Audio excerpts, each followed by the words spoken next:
Hello friends, అందరికీ నమస్తే అండి. Welcome to our channel. 5వ తరగతి నుంచి ఇంటర్మీడియట్ వరకు గురుకుల పాఠశాలలో అడ్మిషన్స్ కొరకు అఫీషియల్‌గా నోటిఫికేషన్ అయితే విడుదల కావడం జరిగింది. సో, మీరు ఈజీగా అప్లై చేసుకోవచ్చు. అప్లై చేసుకునే ముందు ఈ వివరాలైతే తెలుసుకోండి. నేను మీకు వివరంగా అయితే చెప్తాను.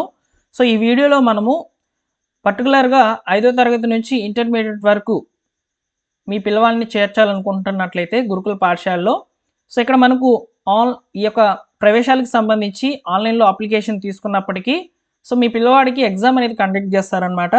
ఎగ్జామ్ తేదీలు ఎప్పుడున్నాయనేది చెప్తాను. ఎగ్జామ్ కంప్లీట్ అయిపోయిన తర్వాత ఎప్పుడు ఈ యొక్క అడ్మిషన్ జరుగుతుందనే వివరాలు కూడా చెప్తాను. అదేవిధంగా ఆన్‌లైన్‌లో రిజల్ట్ అనేది ఎలా చూసుకోవాలనేది కూడా చెప్తాను. వీడియోని పూర్తిగా చూడండి. సో, ఇంకా కూడా మీరు గురుకుల పాఠశాలలో మీ పిల్లవాడిని జాయిన్ చేయాలనుకోని మీరు ఇంకా కూడా అప్లికేషన్ చేసుకోకపోయినట్లయితే, సో, మీకు దగ్గరలో ఉన్నటువంటి ఆన్‌లైన్ సర్వీస్ సెంటర్ లేదా మీ సేవా సెంటర్‌కి వెళ్ళి గురుకుల పాఠశాలలో మేము అడ్మిషన్ వేయాలనుకుంటున్నాము, అప్లై చేయండి అని చెప్పని అడిగితే వాళ్ళు చేస్తారనమాట. అదేవిధంగా అక్కడ మనము అప్లై చేసేటప్పుడే సో, మీకు దగ్గరలో ఉన్నటువంటివి చెప్తారనమాట గురుకుల పాఠశాలలు. ఆ ఆప్షన్స్ అనేవి సెలెక్ట్ చేసుకోవాల్సి అయితే ఉంటుంది. అవి మాత్రం చెప్తే చాలు. అదేవిధంగా మీ యొక్క క్యాస్ట్ ఏంది, సబ్ క్యాస్ట్ ఏంటి అని అడుగుతారు. తర్వాత మీ పిల్లవాడిని యొక్క ఆధార్ నెంబర్ అయితే అడుగుతారు. అవన్నీ కూడా ఇచ్చేసినట్లయితే వాళ్ళకి సో, వివరంగా అయితే మీ యొక్క అప్లికేషన్ అనేది ఆన్‌లైన్‌లో జరిగిపోతుంది. ఇక్కడ ఆన్‌లైన్‌లో అప్లై చేసిన దానికి సంబంధించి రూ. 100 ఫీజు అనేది ఉంటుందన్నమాట. సో, అయితే మనము అఫీషియల్‌గా రిలీజ్ అయినటువంటి ఈ నోటిఫికేషన్‌లో ఎంట్రన్స్ ఎగ్జామ్ అనేది ఉంటుందండి. అంటే ఇక్కడ మీరు 5వ తరగతిలో మీ పిల్లవాడిని చేర్చాలనుకుంటే, మీ పిల్లవాడు ఇప్పుడు 4థ్ క్లాస్ చదువుతూ ఉండాలన్నమాట. సో, అదేవిధంగా ఇక్కడ మనకు ఎగ్జామ్ డేట్ అనేది ఇస్తారు. ఆ ఎగ్జామ్ డేట్‌లో ఆ పిల్లవాడు వెళ్ళి ఎగ్జామ్ అనేది రాసి వచ్చేయాలన్నమాట. ఎగ్జామ్ రాసి వచ్చిన తర్వాత రిజల్ట్ అనేది రిలీజ్ చేస్తారు. రిజల్ట్‌లో మీ పిల్లవాడు పాస్ అయ్యి మంచి మార్క్స్ గనుక వచ్చినట్లయితే, సో, మీరు ఆప్షన్స్ అనేటివి సెలెక్ట్ చేసి ఉంటారు కదా! వెబ్ ఆప్షన్స్ ఏ పాఠశాలలో చేరాలనేది. ఆ పాఠశాలలో మీకు అడ్మిషన్ అనేది రావడం జరుగుతుంది. సో, ఈ విధంగా ప్రాసెస్ అనేది ఉంటుంది. 5థ్ క్లాస్‌కే కాదు, 6థ్ టు 10థ్ వరకు చేరాలనుకున్నటువంటి వాళ్ళకి ఒకరోజు ఎగ్జామ్ ఉంటుందన్నమాట. 5థ్ క్లాస్ వాళ్ళకి ఒకరోజు ఎగ్జామ్ ఉంటుంది. జూనియర్ ఇంటర్‌లో చేరాలనుకున్నటువంటి వాళ్ళకి సంబంధించి ఒకరోజు ఎగ్జామ్ ఉంటుంది. ఆ ఎగ్జామ్ డేట్స్ అనేటివి చెప్తాను.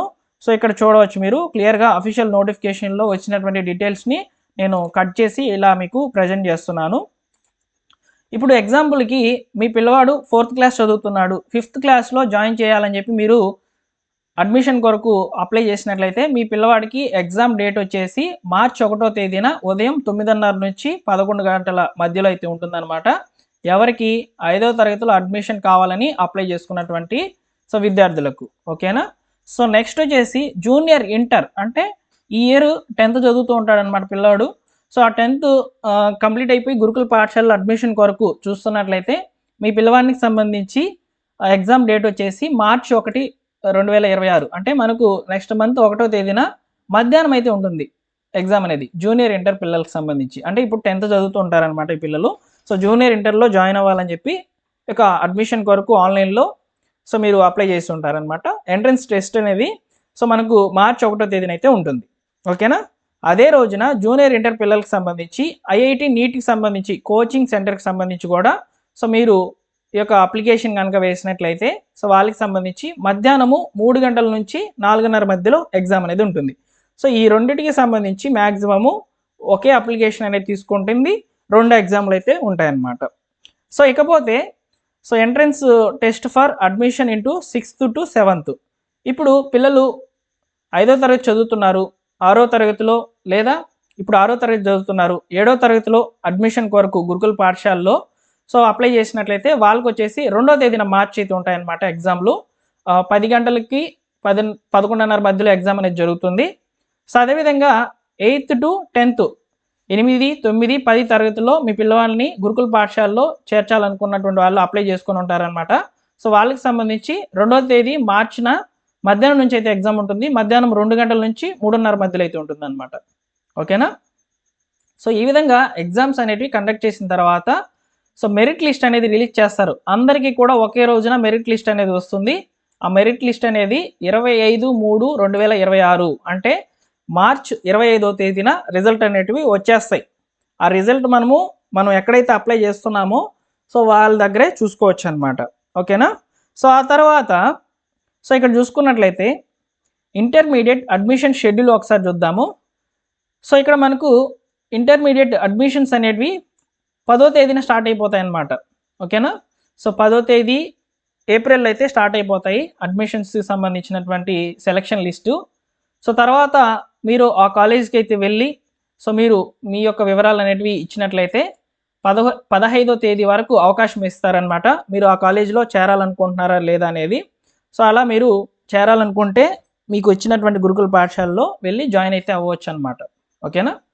సో నెక్స్ట్ వచ్చేసి ఇక్కడ 5th క్లాస్ వాళ్ళకి సంబంధించి, అంటే మీ పిల్లోడు ఇప్పుడు 4th క్లాస్ చదువుతుంటాడు, ఎగ్జామ్ అనేది రాసేసాడు, మార్చి 25వ తేదీన రిజల్ట్ వచ్చేసింది. సో రిలీజ్ చేస్తారనమాట లిస్టు, సెలక్షన్ లిస్టు. సో 10/4/2026 అంటే ఏప్రిల్ 10వ తేదీన అయితే సో మీకు వచ్చేసి అడ్మిషన్స్ అనేవి జరుగుతాయన్నమాట. సో మీరు వచ్చేసి మీ యొక్క వివరాలన్నీ కూడా అక్కడ ఇచ్చేసినట్లయితే సో డైరెక్ట్గా మీరు జాయిన్ అయితే అవ్వకపోవచ్చు అనమాట. సో ఇక్కడ 10/4/2026 తేదీన 6th to 10th వాళ్ళకి సంబంధించి సెలక్షన్ లిస్ట్ అనేది రిలీజ్ అవుతుంది. సో ఇలా మనకు 2 ఫేజెస్లో అయితే లిస్టులు అనేవి రిలీజ్ చేస్తారు సెలెక్ట్ అయినటువంటి వాళ్ళకి సంబంధించి. సో మీరు ఈ వివరాలు అనేటివి రాబోయే రోజుల్లో తెలుసుకోవచ్చు అనమాట. సో ఎగ్జామ్ డేట్స్ అనేటివి ఒకసారి స్క్రీన్ షాట్ పెట్టుకోండి. ఈ ఎగ్జామ్ డేట్స్ అనేవి చాలా ఇంపార్టెంట్. ఈ ఎగ్జామ్స్ అనేటివి మీరు రాస్తేనే, అంటే మీ పిల్లవాడు రాస్తేనే మీకు అడ్మిషన్ అనేది రావడం జరుగుతుంది, మంచి మార్క్స్ కనుక వచ్చినట్లయితే. ఓకేనా? సో ఈ విధంగా ఎగ్జామ్ డేట్స్ అనేటివి మీకు చెప్దామని చెప్పి ఈ వీడియో అయితే చేశానండి. సో ఆన్లైన్లో అప్లికేషన్స్ అనేవి జరుగుతున్నాయి. సో మనమే ఆన్లైన్లో అప్లికేషన్ అనేది వేయవచ్చు. కాకపోతే ఇక్కడ మనం ఆన్లైన్లో అప్లికేషన్ చేసేటప్పుడు ఏమైనా తప్పు చేసినా కానీ అప్లికేషన్ రిజెక్ట్ అయిపోతుంది అనమాట. సో అప్లికేషన్ ఫీజు అనేది 100 రూపీస్ అయితే ఉంటుంది, 100 రూపాయలు. సో అక్కడ మనకు ఆన్లైన్లో ఒక 50 రూపీస్ ఛార్జెస్ అయితే చేయవచ్చు అనమాట. 150 రూపీస్తో అప్లికేషన్ అనేది పెట్టవచ్చు. సో అప్లికేషన్ పెట్టిన తర్వాత ఎంట్రన్స్ టెస్ట్ అనేది ఉంటుంది. ఆ టెస్ట్ క్వాలిఫై అయితేనే మీకు అడ్మిషన్కి సంబంధించినటువంటి లిస్ట్ అనేది రిలీజ్ చేసినప్పుడు సో అందులో మీ పిల్లవాడిని హాల్ టికెట్ కనుక ఉండినట్లయితే మీ పిల్లవాడికి మీరు కోరుకున్నటువంటి గురుకుల పాఠశాలలో సీట్ అనేది ఉచితంగా రావడం జరుగుతుంది. సో ఫెసిలిటీస్ చాలా బాగుంటాయండి గురుకుల పాఠశాలలో. సో మీరు గురుకుల పాఠశాలలో మీ పిల్లవాడిని చదివించాలనుకుంటే ఇదే అవకాశము. త్వరగా వెళ్ళి అప్లికేషన్ అనేది చేయండి. Thank you for watching.